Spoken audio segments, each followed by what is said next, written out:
What's going on, YouTube Nation and bracket fans out there? It is another edition, if I can point right, green screen thing, not really, of Tracking the Madness. This is my third now bracket projection that I've just now got done putting together. Again, for those of you who follow me on Twitter, I just gave a little update a little bit ago that I was working on the projection. Well, now it is done, it is complete, and I'm ready to share my latest projection with you guys. And again, break down where I have all the bubble teams sorted out at this point in time. Again, a lot has changed over these last couple of weeks. Some teams have put themselves in a better position than what they were in. Others have gone south and fallen either off the board or gotten worse. And there are some that really looked to be in a safe place a couple weeks ago, and now they're not. For example, Georgia. Texas is another example. Or teams that are on the rise, like an NC State, like an Oregon. There are teams that are now in a better position than what they were the last time we did a bracket, which was about 2 weeks ago. So, lot to get to, lot to dissect with the projection and the bubble breakdown. Again, I'll explain why I like some teams over others. I've watched a lot. Again, I watched a lot more games these past couple weeks.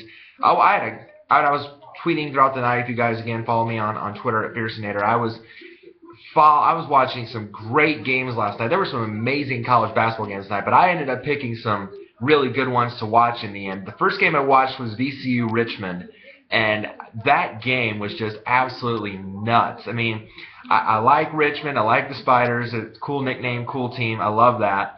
And they were playing, of course, VCU. And VCU, again, the big story with the Rams is how are they playing now without the services of Briante Weber. We've talked about that on here over the past couple weeks. And again, it looks to me like VCU, I mean, they're still a decent team, don't get me wrong, but at times it looked like they were still a completely different team without Weber in the lineup. So, very, very tough there for the Rams. But it was just an entertaining game. Richmond, though, playing at home, they tend to play better at home, the Spiders do, and they pulled it out, they gutted it out, and it was just so crazy because they had a chance to win in regulation, and the shot bounced off the rim like 3 different times, bounce, and it's like didn't go in. And then in the first overtime, there was the inbounds play. VCU didn't even defend it at all. Richmond got the easiest basket they probably will get in that kid's collegiate career. Just passed it in and boop right there in the basket to tie the game and force a second overtime, and then Richmond guts it out in that second overtime and wins the game. So, and of course they storm the floor, which that's been the big issue of these past couple weeks is the rushing of the floor, the storming the court, and these upset wins, and that came from what happened last week when Kansas State knocked off Kansas, and it really got really crazy where the Kansas kids and the coaches couldn't get off the floor, and there was the incident where the Kansas State kid elbowed the Taylor kid from Kansas, I think in the shoulder in the high area. He later came out on Twitter and actually said, "Yes, I'm the fan and I feel horrible." You know, that's not. I love the wording he used. I stepped away from the Wildcat way. I like the way he worded that. So props to you, sir, for owning up, manning up to your mistake, and saying it in that way. He was issued, I think, a disorderly conduct citation for that, but that was all he got out of it. But the bigger issue at hand is that there needs to be better security. There needs to be better protection for that happening. I think a great example was last night when you see the Richmond students pile onto the floor. They were ready. They said, even the announcers, they made reference to it, the security is ready. They've learned from what happened in Kansas with Kansas State, and they've learned from that. So I think slowly over time we're going to see that there's going to be better security in place for that to happen, to get the opposing team off the floor quickly, safely, where there's no issues, no flailing arms, no trampling, no anything like that where someone could get hurt or seriously injured. So so that's the bigger issue at stake. So and I'll admit myself, I was a court stormer. I rushed the court. When I was in school, when I went to Purdue, and there were still the baby boilers, the young recruiting class. We had Juwan Johnson and E'Twaun Moore and Robbie Hummel, and on a primetime ESPN game, we knocked off Wisconsin, and with that block by Robbie Hummel, and I'll never forget it.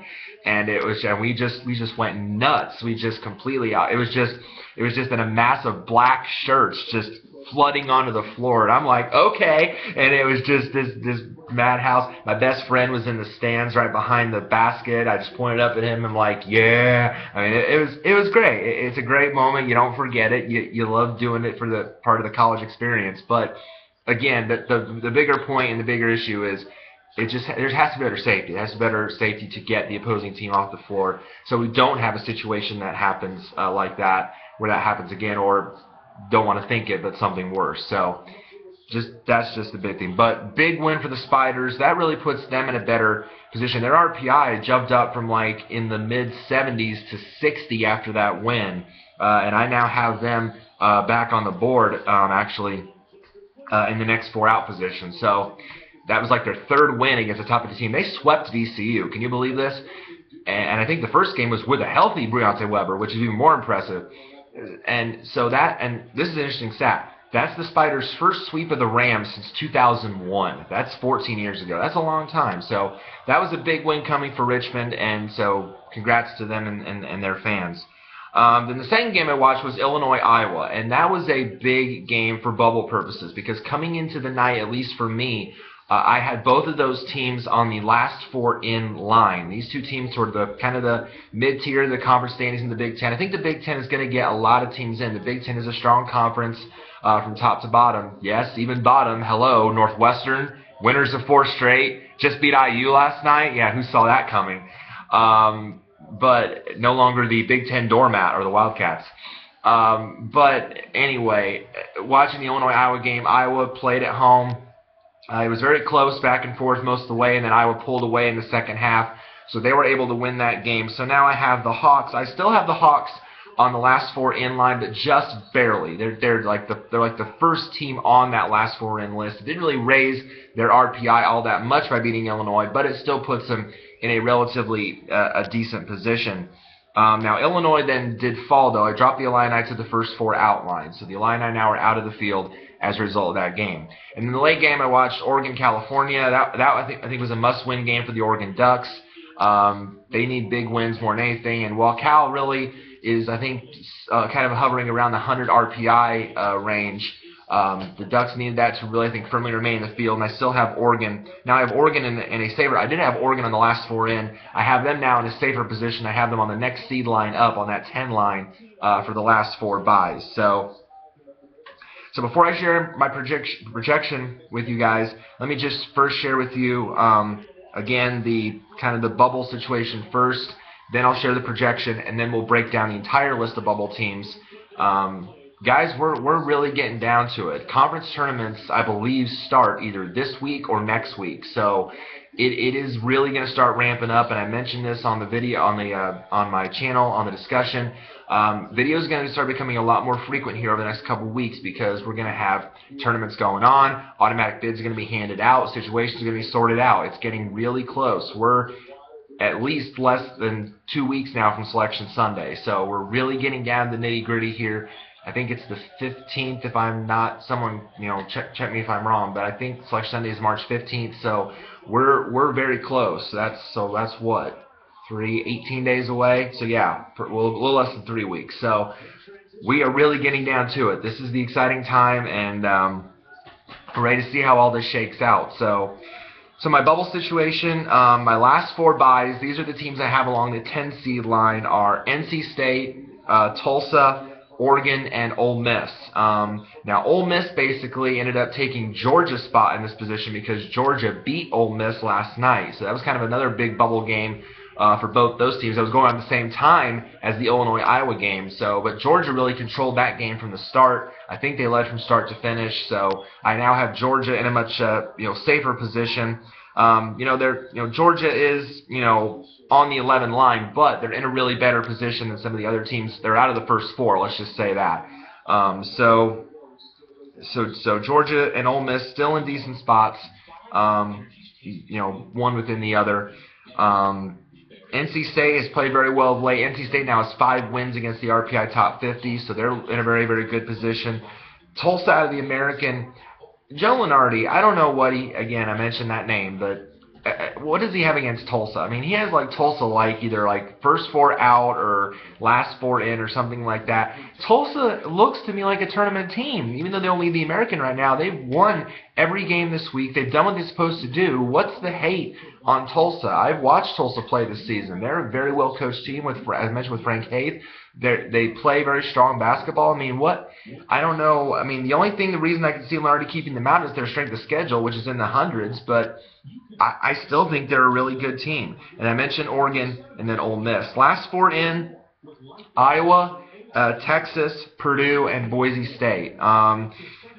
Again, Iowa's been kind of wavering in back and forth, but the Hawks, that big one over Illinois, keeps them here. Texas is really starting to kind of fall back a little bit. The really ugly thing about Texas is that 1-10 record against the RPI top 50. That's really what's hurting the Longhorns, but the fact that they play in a very strong Big 12, I think really helps the Longhorns' cause.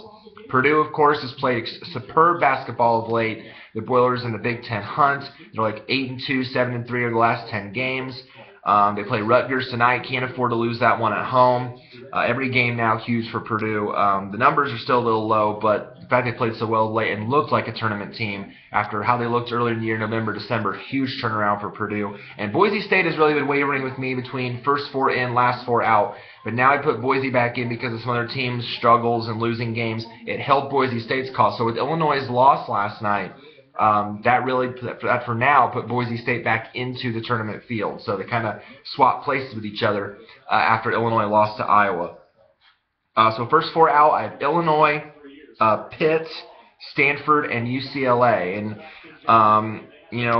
Pitt is a very interesting case because Pitt's numbers are very high, but the Panthers are 2-7 against the top 50, so that really kind of hurts them a bit. Illinois starting to go backslide in the wrong direction. Same with Stanford and UCLA. And interestingly, Joe Lenardi, he has UCLA and Davidson as his last four in. I don't know if I can agree with that. The UCLA, don't get me wrong, they beat Washington by 20 last night. That's good, but that win I don't think really moves the needle all that much for UCLA because Washington is again a kind of sub 100. Hovering around 100 RPI team, it really doesn't help your resume all that much. So that's why I kept UCLA where they were originally as a first four out team.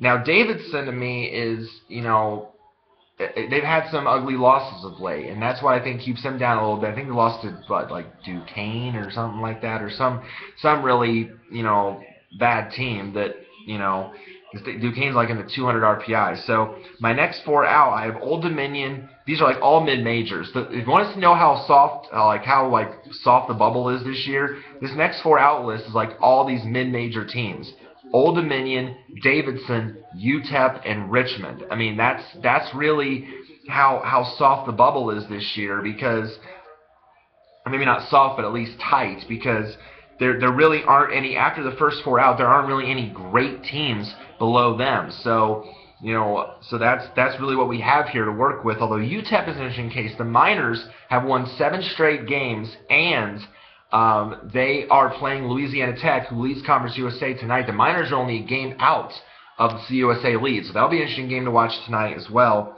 Old Dominion is an interesting case. They do have a win over VCU, which is, again, a big win to merit because that was with a healthy Briance Weber. So you got to take that into account. They're 6-2 against top 100, but the fact they play in a weaker conference than Conference USA, that kind of hurts their cause a little bit. I mentioned Davidson, UTEP, and then the Spiders, of course, now with that big win, the sweep of VCU, and 3 top 50 wins. They are certainly back in the discussion, but would need some help to really move up the bubble board.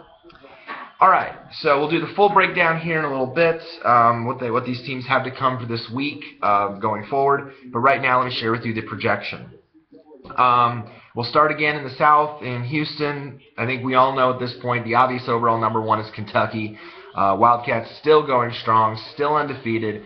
They were briefly tested by Mississippi State last night, but at least in the first half. But then again, what Kentucky does, they pull away in the second half. They run the table. So 28-0 out of the SEC. I have them taking on Florida Gulf Coast, Dunk City, as we all know. Maybe not so much Dunk City anymore, but they still have 2 good players from that team. I mentioned Brett Comer. And I think Thompson is the dunker. So 21-8 out of the A-Sun. Now, Florida Gulf Coast did lose to North Florida last night, so the Ospreys are very much in the discussion as well for the Atlantic Sun. And North Florida actually has swept Florida Gulf Coast this season, but because of the fact that right now Florida Gulf Coast has a better record than North Florida does, that's why I have them ahead. But that could go to either team. I've seen both teams play. For gosh sakes, North Florida beat Purdue this year, so that would be very interesting to see what goes on from that perspective in that race. 8-9 matchup. This would be a very entertaining game, and with two good teams and two good coaches. And I don't know if Mick Cronin's going to come back for the NCAA tournament or not for Cincinnati, but I have Cincinnati out of the American at 19-9, taking on St. John's out of the Big East, 19-9. St. John's has come a long way in these past couple weeks. We were talking probably a couple weeks ago about St. John's being a very precarious bubble team. They were terrible in Big East play, but now of late, St. John's has really played a lot better. They've gotten some big wins under their belt.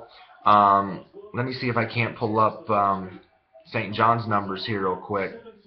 And you look at what St. John's has done. So yeah, they're on this 9 line of teams that are, just kind of barely above the safe line or the cut line. But they now are 8-7 in the Big East. They have 4 top 50 wins. They've swept Providence and Xavier. The Providence win more impressive than Xavier because Xavier is also one of those teams that I have kind of on that 9 seed line, barely in the field, but still looking very good. They only have the 2 bad losses to DePaul and Creighton. So looking better, stronger in that regard. So and sweeping Providence. I mean, Providence is like 5 top 50 wins. So that, again, I see that as more impressive than the Xavier sweep, but still big wins nonetheless for St. John's, turning it around. And then you look at a team like Cincinnati, and some people have Cincinnati as a bubble team. I don't know if I could say that. Yes, the numbers themselves scream bubble team, but I don't really look at, again, I don't look at just that one thing. Cincinnati is 10-5 in a very top-heavy American conference. The RPI at 51, strength of schedule at 57. But here's the thing that favors Cincinnati. 5 top 50 wins, including wins over San Diego State, who leads the Mountain West, a sweep of conference leader SMU, and oh, by the way, nice wins over NC State and Temple. So that, to me, and yeah, there are some ugly losses on the resume. You lost to, like, East Carolina is a really bad one. You lose to Tulane and Nebraska. But I think still the numbers are in Cincinnati's favor. So I like what they've done. I think both teams right now in really good positions for the foreseeable future. So right now I have them on that 8-9 line. Speaking of VCU, I have them as a 5 seed here in the South at 21-7 out of the A-10. I have them on taking Wofford out of the Southern, 23-6. And again, it would all really hinge on, how the committee views VCU without Briante Weber in the lineup. It's really, that seed line, I think it keeps falling week after week because, again, we just see VCU as kind of this different team without him in the lineup. So, and if they run into a dangerous 12 or 13 seed like a Wofford, like a Murray State, like an Iona, it could potentially be an upset waiting to happen. VCU was upset last year by Stephen F. Austin. We saw it in that same 5-12 game. So it could be that all over again for the Rams if they're not careful. So Shaka Smart better get his guys in line, if you know what I mean. That havoc really needs to show up on a more consistent basis for us to have any faith or belief in VCU going down the stretch. And speaking of Stephen F. Austin, I have him here on the 13 line taking on Louisville. And Louisville, boy, you want to talk about a breaking story of the past couple weeks. The team, the situation with Chris Jones. And today, in court, he's being taken away in handcuffs. He's being charged with rape and sodomy. Big time loss for Louisville, but it has to be done because with the whole thing with the domestic violence issues going on now in many sports today, you have to be swift in your decision making. And there was kind of the whole controversy. Okay, he's suspended for 1 game, and then he plays in the next game, and then they dismiss him from the team. Well, so that really kind of got crazy. But when the information all comes out on the table, that's when you really have to make the decision that, okay, this is getting serious. This isn't looking good for the program. He's not earned the right to play for our team. You got to kick him off. So I think in the end, the process itself might have been a little wavy, but I think once Louisville had all the information, they knew they had to let Chris Jones go. So I admire the decision. I admire Rick Pitino for making that decision, and they need to move on. So, but that would be also a dangerous game for the Cardinals because, again, we've seen Stephen F. Austin play in the past. We've seen them, again, pull the upset last year. VCU make good tournament runs. They're battling with Sam Houston, the Southland, for the Southland lead, but I would be shocked if Stephen F. Austin did not win the Southland tournament. So that would be definitely an intriguing matchup as well. But the Cards also need to kind of get back on level footing a bit after that whole Chris Jones thing. Bottom half of the South, 6-11. Butler out of the Big East at 20-8, taking on LSU out of the SEC at 20-8. Butler again getting to 20 wins again. Always a strong team. Always a very powerful team in the past. You've seen them make runs before. And then you look at LSU, and again, LSU is a very interesting case as well because out of the SEC, again, they're safe right now. They're out of the first four, but they're certainly not. They certainly can't be comfortable yet. Now they are 9-6 in a very strong SEC. They do have 20 wins, which is always a good indicator of where you're at, but it's a very lukewarm schedule. The big thing hurting LSU is that the RPI is low at 54. The SOS isn't very great at 92. But here's what helps in LSU's favor. 3 top 50 wins, including probably the best win of this bunch, beating West Virginia. That's huge. That's a great quality win to have, considering West Virginia is like a top 20 RPI team. They've also beaten fellow bubble teams, Georgia and Ole Miss. So that's a big thing to have in your back pocket. And then you've got 9-5 against the top 100, a winning record in the last 10 games, and a great road team. The Tigers are 7-3 in true road games, so that's huge. So, and again, there are some ugly losses. You lose to Missouri, you lose to Mississippi State, you lose to Auburn. But again, more pros than cons. That's why LSU is really sitting in a really good position right now. So certainly not fully comfortable, but if they win a couple more games, I would say the Tigers are pretty much close to a lock to being in the field. So it would be a lot more comfortable now than what they are, or they'd be comfortable then than more they would be at the moment. 3-14, Oklahoma out of the Big 12, 19-8. The Big 12 strong from top to bottom. Probably going to get a lot of teams, maybe as many as 7 in the tournament. I'd have them taking on UC Davis out of the Big West. The Aggies have mostly been the strong team here in the Big West. They're like 2 games ahead of their closest competition. They're currently 21-4 and 11-1 in the Big West. 7-10, battle of in-state schools here I have. I have Oklahoma State out of the Big 12 at 17-10, taking on those same Tulsa Golden Hurricane out of the American at 20-7. And I would not be surprised. The way that Tulsa plays, the way they beat you, is they win usually with defense. They're not a very high-scoring team. You won't really find a high-scoring team in the American. There's these kind of these grinded-out, gritty teams, maybe with the exception of Cincinnati and occasionally SMU. Tulsa is gritty. Tulsa is a very gritty team. Same with Temple. I think Temple and Tulsa are almost mirror images of each other. They're very gritty teams that play low-scoring games, want to lock down, defend on you. So if they were able to do that against a power like, say, at Oklahoma State, then I think Tulsa could make it. It all depends on who Tulsa gets in the tournament. But if they play a team like that, if they can grind a team down where they can really check them down, keep them locked down on the defensive end, and then score some points as well, I think Tulsa could be potentially a very dangerous team as well. So just keep an eye on the Golden Hurricane. And then 2-15, Wisconsin out of the Big Ten. The Badgers, still a strong team, 25-3. Yes, they did lose at Maryland, but again, Maryland strong at home, team on the rise. Mello, Trimble, the playmakers they have there. No shame in losing to Maryland at Maryland. I would have them taking on High Point.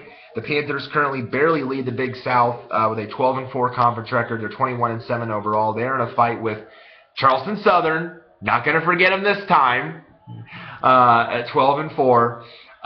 Coastal Carolina is at 12-5. I think Radford's 11-5, and Winthrop is 11-5. So that is who they're battling with right now. Very, very tight race in the Big South. Again, excuse me, it's going to be entertaining for these next couple weeks to see who comes out of that and who wins the Big South tourney. So wide open there in the Big South, but right now High Point is the team to beat. All right, West Region. Top seed, again, Gonzaga. No, I think there's really no debate here. Again, the pundits are going to say, is Gonzaga deserving, out of the West Coast Conference, weaker schedule, all this, all that, yada, yada, yada. You could put Wisconsin there, or Arizona there, or Villanova there, or someone else, but, maybe put Kansas there, no. But I think I just named my whole lower two seeds there, but but no, I mean I think Gonzaga is deserving. They have playmakers there. There's the coaching staff there does an amazing job. It'd be kind of like the same thing as Wichita State last year. Although Wichita State was undefeated, so you really can't fault the committee for giving them a 1. Then they lost to again Kentucky, a very great Kentucky team that year. So it's very tough. But I think Gonzaga is deserving of it. I have them playing the winner of one of the first 4 games, either Texas Southern out of the SWAC, again still leading the way there at 15-12 against St. Francis, or they would play St. Francis, New York, dominating the Northeast at 14-2, a 20-9 overall record. Again, if you guys don't know, Alabama State and Southern ineligible in the SWAC due to low APR scores, so Texas Southern right now would get the nod for the automatic bid. 8-9, Colorado State out of the Mountain West, 24-5. The Rams keep winning games, getting themselves in a better position than probably what they were a week or 2 ago. Very good position, taking on Xavier. I mentioned Xavier, pretty much in the same boat as St. John's out of the Big East at 18-11. If I pull up Xavier's profile here and look at their if I get to the right conference here, there we go. Xavier is right at 500 in the Big East. They're 8-8, 18-11 on the season. I mentioned that. And the computer numbers really like the Musketeers. They're 32 RPI and a top 20 strength of schedule. And again, the numbers here really favor Xavier. 4 top 50 wins, including a sweep of Georgetown. That's huge. So that I think is really helps Xavier's cause. And also you got wins over Providence and Butler. So they've got 4 wins over surefire tournament teams that I've locked in the field. So that really helps the Musketeers. But the thing weighing down this profile is 4 losses against sub RPI 100 teams. They lost to Long Beach State, who's not contending in the Big West. They lost to Auburn. They lost to DePaul. What is it with teams in the bubble hunt losing to DePaul? I mean, for gosh sake, Seton Hall got swept by DePaul. What is it with DePaul and just getting your tournament dreams potentially crushed by DePaul? I don't know what it is, but... And then they lost to Creighton, and Creighton beat St. John's too. So DePaul and Creighton are like trying to play spoiler here with these bubble teams. Like, oh, I got this big safety pin, and I want to pop you. Boop! You know, they really want to just like stick it to the man. They want to just pop your tournament bubble. So DePaul and Creighton, watch out for them. But no, so that's really, and Xavier is not a good team on the road. Xavier is 4-7 in true road games, so that also does not help Xavier's cause either. So very tricky with Xavier, but for now I think they're still in a decent position. Not safe by any means, like comfortable, but again comfortable enough right now that they're in a decent position. 5-12, boy, this would be entertaining for a 5-12 matchup here. You got Arkansas to the SEC, who will be the next team to get their shot at trying to knock off Kentucky. Tried to be the first to do it this season. 23-5 out of the SEC, taking on Bryce Drew's Valparaiso Crusaders, who are still powering their way in the Horizon League at 25-5. They're I think they're 2 games clear of Green Bay, so they're in a really good position right now. That would be a very, I think, entertaining game to watch there. And then 4-13, North Carolina out of the ACC at 19-9, taking on your current leaders of Conference USA, Louisiana Tech at 21-7. But again, that could change after tonight if the Bulldogs lose to UTEP, so just keep that in mind. 6-11, again, I mentioned SMU out of the American. No doubt I think they're going to get in the tournament this year. We're not going to have a situation like last year where they got snubbed by the committee. I think SMU is safely in this year. They're leading the American 22-5. I have them as a 6. I have them taking on one of the winners of the first 4. I would have Iowa taking on Texas here in this game. Iowa 18-10 out of the Big Ten. Texas 17-11 out of the Big 12. If we look at both of these teams' profiles right now, the Hawks in a again a decent position. The Hawks are 9-6 in the Big Ten. Again 18-10 overall. The computer loves the Hawks. They've played the 29th strength of schedule, which is huge. But the RPI number is low at 52. Now, they are 4-6 against the top 50, 6-9 against the top 100, but the number, again, that hurts. 5-5 in the last 10 doesn't help. They do have the quality wins for Iowa are really what are keeping them afloat right now, because you got a big win over North Carolina. That's massive. And then you've swept Ohio State. And Ohio State, while I think right now still kind of a teetering bubble team, barely in the field, I think that's huge to look at. And then you beat Maryland, and that's a huge win as well. But what hurt last week was they lost to Northwestern. And again, even though, Northwestern is coming up of late, they're still right now a sub 100 RPI team. So again, that's a knock on the profile. But Iowa, I think, is in a lot better position than some other teams right now. That's why they're my first team on the last 4 in list. And then you take a look at Texas. And Texas is maybe in a little bit less safe position right now. 6-9 in the conference, that really doesn't help your cause at all. The 17-11 record, but the numbers, again, there are some numbers at least in Texas's favor. The top 50 RPI, the 16th toughest schedule, so that's huge. You got the win over West Virginia, but you've missed a lot of opportunities to win games against good teams. Now, the good thing is, though, for Texas, they have no bad losses. That's really what helps his profile as well. No bad losses. All 11 losses for Texas have come against the RPI top 100. So that's at least huge, but you've got to capitalize on some of those opportunities. And Texas does have a very favorable schedule down the stretch where they can maybe get some opportunities to win some of those games. It also hurts the fact that you're 3-7 in your last 10, so you need wins as well. So Texas is a team that really, at this point, really needs victories. 3-14, Iowa State out of the Big 12, 20-7. The Cyclones, very always entertaining team to watch. Anyone in the Big 12 usually is a fun team to watch there. I have them taking on Sacramento State, currently leading the Big Sky, 18-8. The Big Sky is going to be an interesting race as well. You've got Sacramento State, you've got, as always, Eastern Washington in that hunt, and now you've got Montana and Northern Arizona fighting in that hunt as well. They're very close in terms of conference records, so they're getting in the mix to potentially make the Big Sky tournament an entertaining one to watch as well.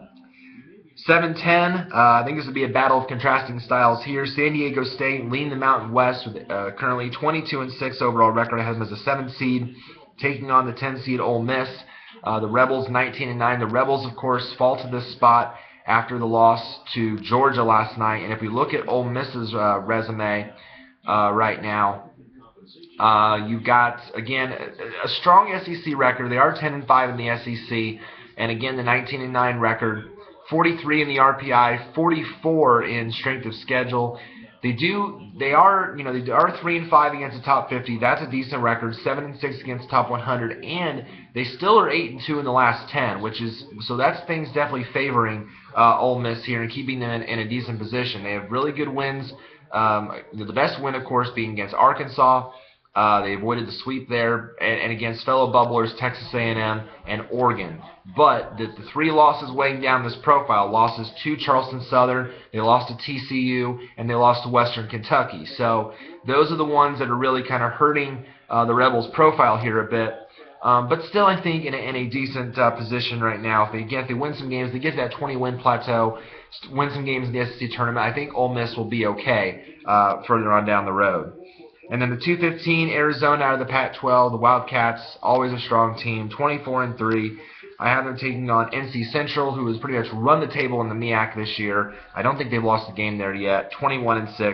The Eagles, looking to make their 2nd consecutive NCAA tournament appearance, are making their first ever last year. East region, top seed there is Virginia. The Cavs, boy, what a hurting they put on Wake Forest last night. I mean, they just flat out destroyed them. And the concern of Virginia was, were they going to be a different team with 2 of their players banged up with injuries? You've got, I think, the really good player with the finger issue, and then that collision that happened between those 2 players.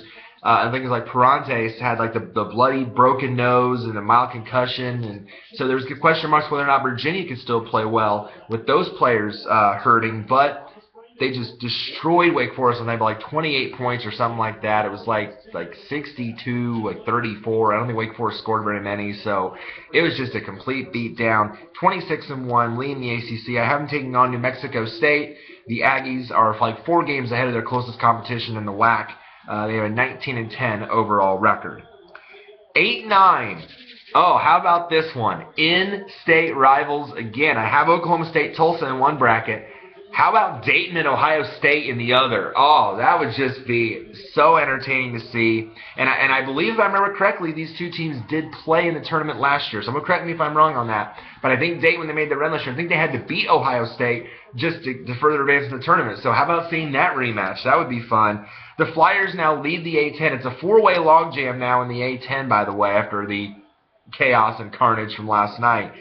Dayton leads the way, VCU's in there, Rhode Island's in the mix, and Richmond. I think they're all now, or no, I'm sorry, Richmond's like 2 games back. I think it's Dayton, VCU, Rhode Island, and Davidson. Yep, that's right. Okay, all at 11-4. And I think like UMass and Richmond are like 9-6. So I had to remember that there for a second. I wasn't going to forget it this time.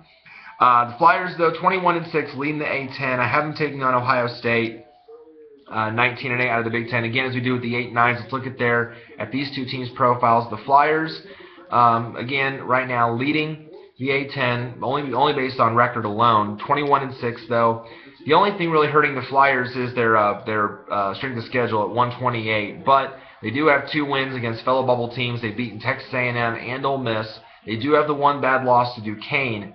But other than that, Dayton in a very good position at this point. I don't think, even if they didn't win the conference tournament, it would be close. I think Dayton would certainly be one of those teams that might really be sweating a little bit because there's not a whole lot there on their profile. They might be like one of those like last teams in the field. But certainly for now, the fact they're leading the conference, it definitely helps the Dayton Flyers cause. And then you look at Ohio State, and Ohio State, maybe a couple weeks ago was in a really good position. Now, this profile is, as I mentioned, and Robert Vandermeer and I have talked about this, very vanilla. It's a decent profile, but nothing really flashy about it except 2 decent wins. Now the Bucks are 8-6 in the conference. They're 19-8 overall. Computer numbers okay, not great. 46 in the RPI, 81 in the strength of schedule. They do have the 2 top 50 wins. They've beaten Maryland, which is the best win. They've beaten Indiana, but Indiana now starting to kind of maybe waver a little bit as well after they lost to Northwestern. 6-8 against the top 100. They're not a good team on the road. The Bucks are 3-5 in true road games, and they're 6-4 in their last 10. So very precarious right now at Ohio State, but for now I think in a better position than some other teams out there, which is why they're on the 9 line. 5-12. Wichita State out of the Missouri Valley. The Shockers, always, again, another fun and entertaining team to watch at 26-3 out of the Valley. I have them taking on Harvard out of the Ivy League at 19-5 as the 12 seed. Harvard battling with Yale for first place. Again, the Ivy, if you guys know, the only league to not have a conference tournament. The conference regular season winner gets the automatic bid. So right now, it's Harvard, I think, is either a game or 2 ahead of Yale. So that will be a battle down the stretch. But right now, it would go to the Harvard Crimson. And then the 4-13, and I think this could be a potential scary matchup. Baylor out of the Big 12, 21-7, taking on Iona, 23-6 out of the MAC. I've watched Iona a couple times, and I tell you what, this team not only has some playmakers, but they find ways to win basketball games. They tend to play very tight, very close games, but they find a way to win. And I don't think a lot of people are really giving Iona credit. I read blogs sometimes from other people about these old mid-majors that could surprise, and you see the Wofford's and the Murray States and the Stephen F. Austins, the teams that we're expected to see.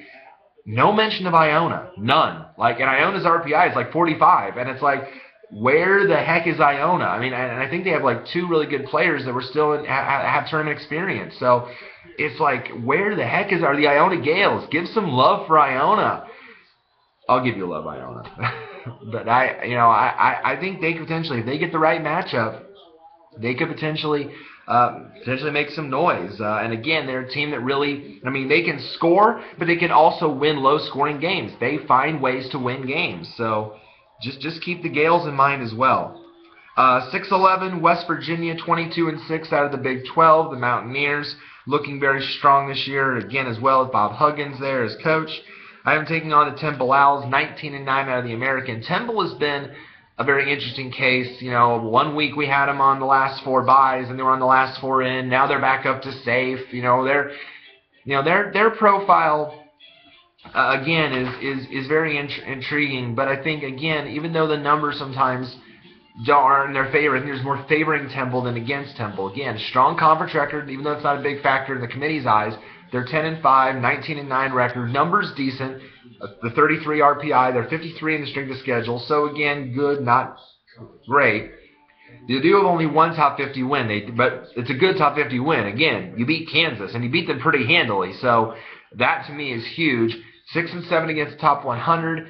They do have 2 bad losses on the profile, loss to UNLV and St. Joseph's, but 7-3 in the last 10 games. And oh, by the way, they're a really good road team. They're 6-4 in true road games. So I think there's a lot here. So it's very much even, but I think Temple is in a pretty decent position here.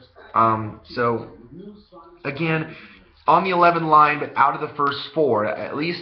So then, at least in my eyes, you're a little bit safe, but you don't get, don't be comfortable. Don't be in a position where you think, one loss could potentially put you on a line where you don't want to be. So just keep that in mind. One loss there could drop you to the first 4. So just keep that in mind with those teams and where they're at. 3-14, Utah out of the Pac-12. The Utes at 21-5. Another very strong offensive up and down team. They've got a big game coming up with Arizona, I think, very soon. So that'll be a big Pac-12 showdown.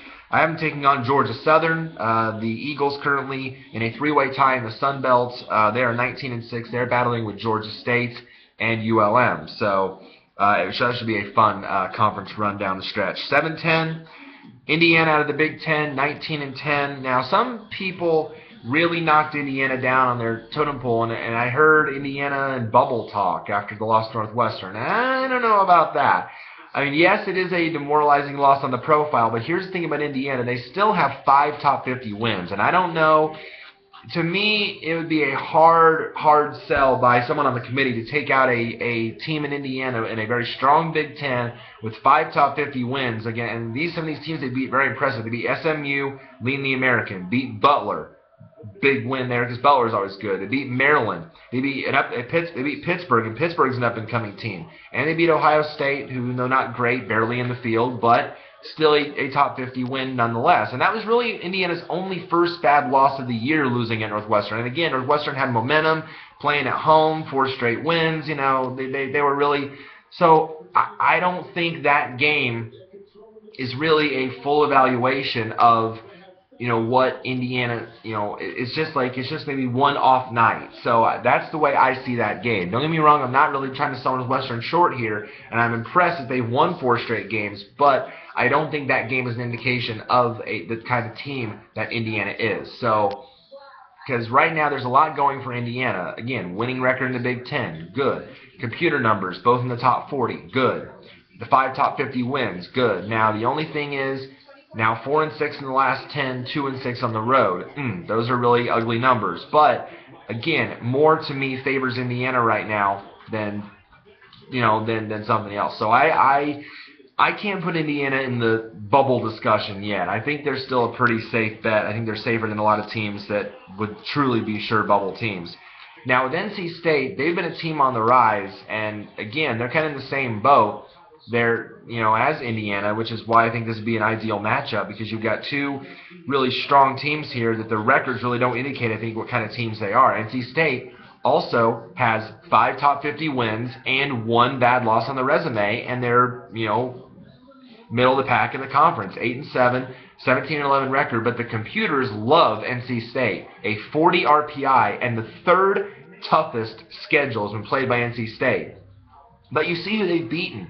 They've beaten the Boise State team on the rise. They've beaten Duke. They've beaten Louisville. They've beaten North Carolina. Just beat North Carolina last week for another huge win on the resume, and they've beaten Pittsburgh. So the only loss was to Wake Forest. So really, these 2 teams kind of in the same, boat, but I think Indiana's more of a safe bet right now than NC State because the Big Ten is stronger from top to bottom. NC State really, again, is, they've had more opportunities, haven't run with them. 5-5 in the last 10. There's just a few subtle things right now that keep those, teams apart, but it's just really interesting. So we'll just got to keep those 2 teams in mind. But I don't think Indiana's very close to the bubble right now. I think they're safe. NC State, though, I think can ill afford a loss more than Indiana can. That's why I have those 2 in those positions. And then 2-15, I have Villanova out of the Big East, 26-2. Wildcats again, always a strong team. taking on William and Mary, currently leading the Colonial at 18-10. They're in a battle with the likes of Northeastern, and I mean, like James Madison was in the discussion, and UNC Wilmington. So a couple teams there battling in the Colonial, but right now William and Mary leading the way there. Oh, excuse me. And then finally in the Midwest, top seed Duke, ACC. They had to scrape one out last night against Virginia Tech. Looked like they were going to lose that game there for a bit, but then they came back in the second half. Jalil Okafor did play, even though he was battling the ankle issue. He did play through the pain there, and Duke pulled it out. 25-3 out of the ACC. I have them playing again. One of the winners of the first four. Either Albany, the Great Danes, have already clinched number 1 seed in the America East now, so they will be the number 1 seed in the tournament. 20-8 there. I think the top 6 seeds now in the A East are locked. I think it's, let's see what I remember from Twitter last night. Albany, Vermont, Stony Brook, New Hampshire, Hartford.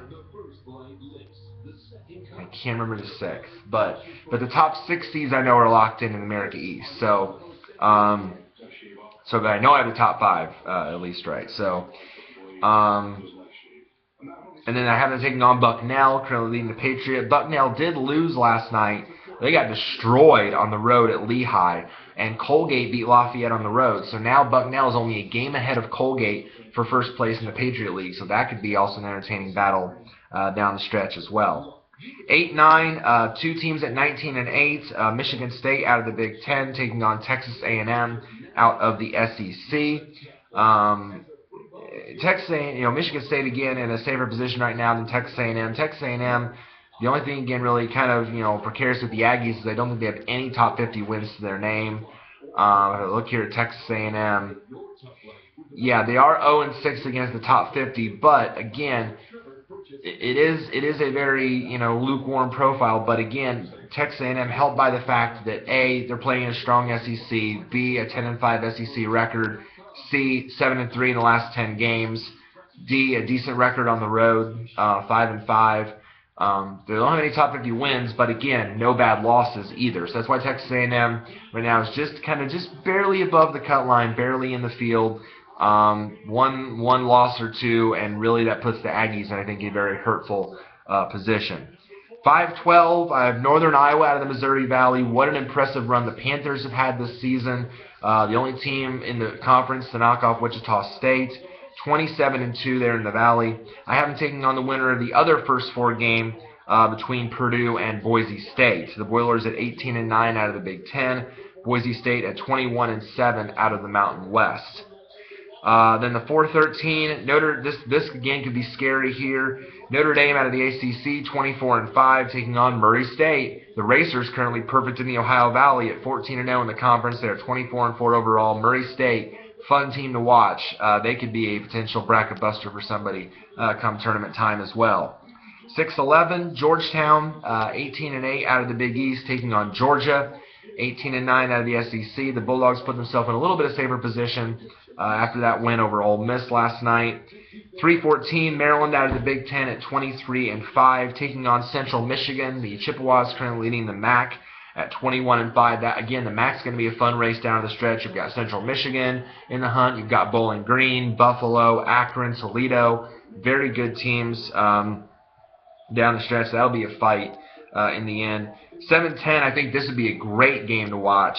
Providence out of the Big East at 19-9, taking on the red-hot Oregon Ducks of late at 21-8 out of the Pac-12. That'd be very fun to see there. And then 2-15, Kansas out of the Big 12 at 22-6, taking on the South Dakota State Jackrabbits out of the Summit, currently leading at 21-8. They're in a battle with their rivals, one state up from North Dakota State, for that conference lead. So that would be a fun battle there as well. All right, real quick to break down the full bubble picture at the moment, what teams have ahead, what they have to come. For the last 4 bye teams, you look at NC State, Tulsa, Oregon, and Ole Miss.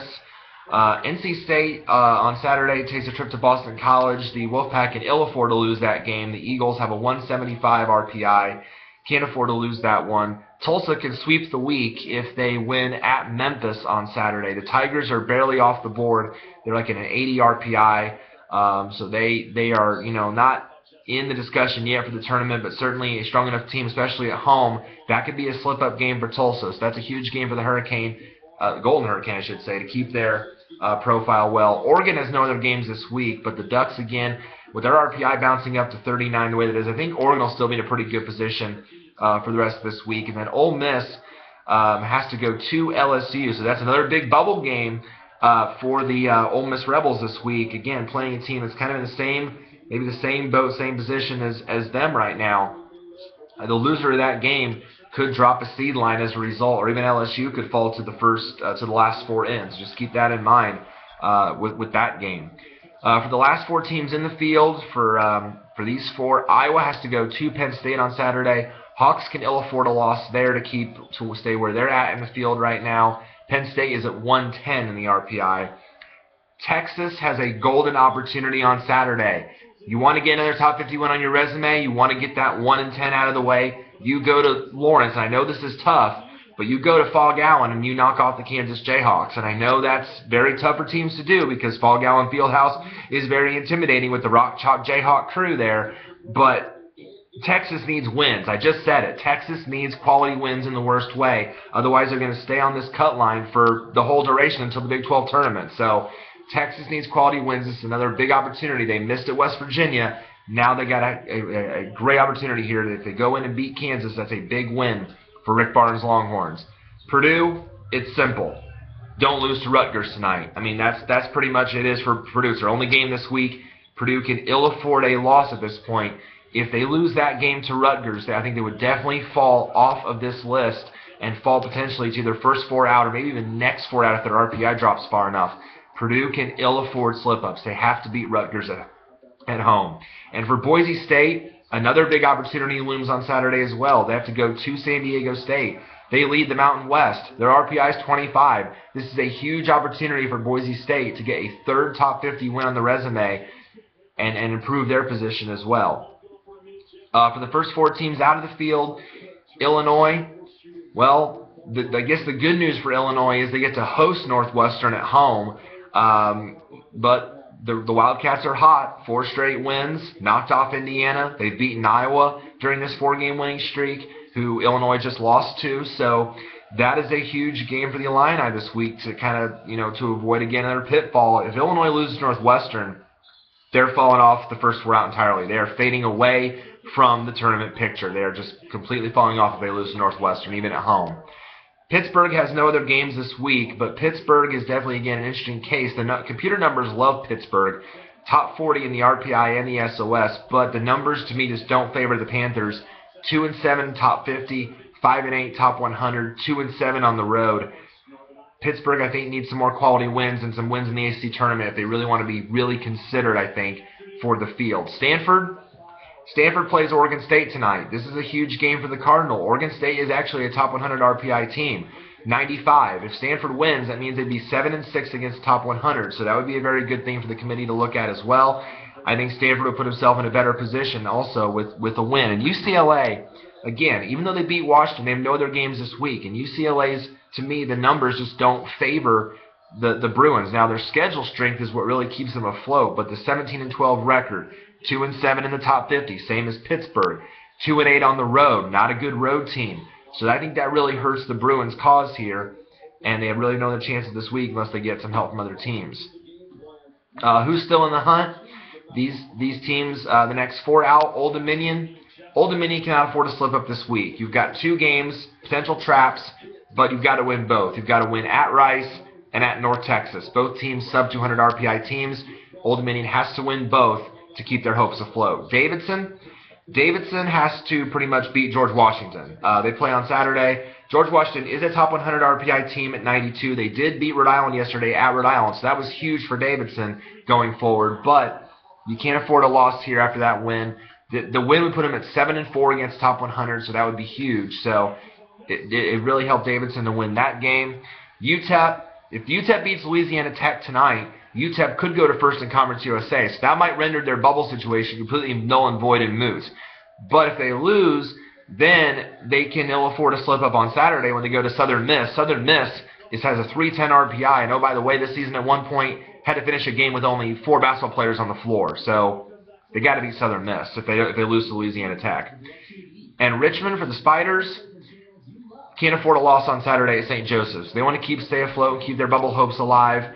They can ill afford a loss to St. Joseph's. The Hawks have actually been tripping up some teams of late and pulling upsets. St. Joe's just knocked off UMass last night at UMass. So the Hawks really are trying to play spoiler here too. So Richmond could ill afford a loss there. The problem is Richmond is not a very good road team. The Spiders are 2-9 on the road. They can't afford this loss. They just can't afford that. Other teams in the hunt, St. Mary's.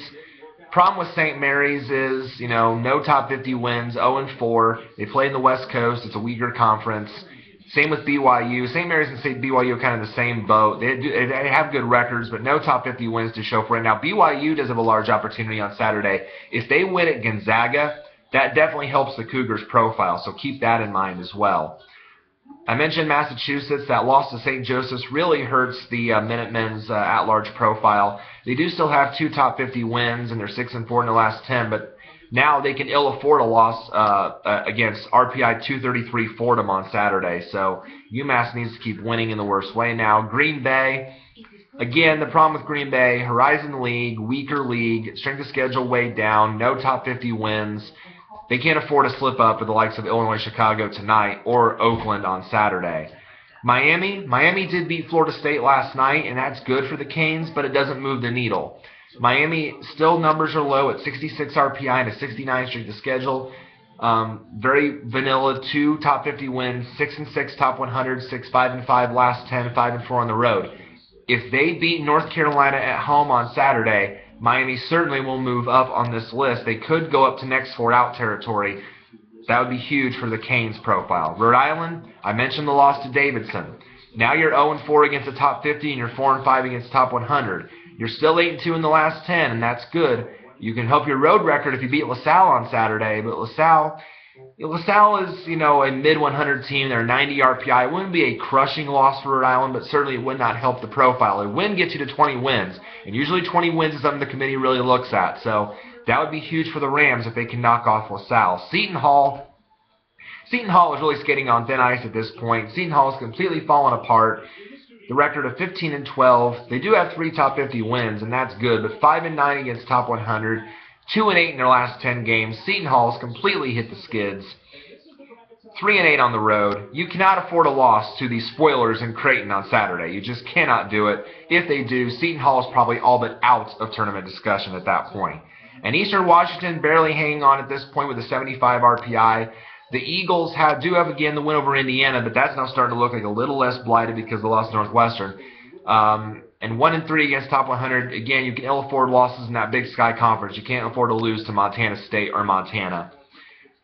Teams off the board that are kind of hovering in the hunt but not quite there include Buffalo, Stephen F. Austin, although they lead the conference, Yale, Toledo, Connecticut, Alabama, Memphis, Georgia State, Michigan, Arizona State, Tennessee, George Washington, Clemson, Illinois State, and Kansas State. Again, not great records, not great top 50 records, and the RPI is just way too low. So that's why they are out of the discussion at the moment. All right, guys, that is it. That is it for this edition of Tracking the Madness. Thank you guys so much for tuning in. Again, if you have any thoughts, comments, anything if you want to share, as always, your first 4 in, last 4 in, first 4 out, buys, whatever you wish to share, please do that. You can do that either below the video or on the channel. Either way, I will try to check as much as possible for these next couple days and the weeks to come. Again, it's going to get crazy here with the tournaments coming up, so we'll probably have videos more on a weekly basis. As automatic bids start being handed out, we'll then start doing more projections and more updates. So as always, stay tuned for that. Thank you guys so much for the support. I'm seeing the view numbers just go up and up and up, so thank you guys again for that. That really means a lot that you guys are tuning in, so thank you so much for that, and we will see you guys probably about in a week, because again, conference tournaments start next week, so I will try to at least get a projection up next week. If not, then it will probably be by the 2 weeks again from now when bids will really start being handed out closer to Selection Sunday. So tune in. So once I get a date set in stone, I will post it on the channel, on the discussion page of the channel. So once I get a date set, I will let you guys know. Thank you. God bless. Enjoy the hoops. Have a great week. See you next time.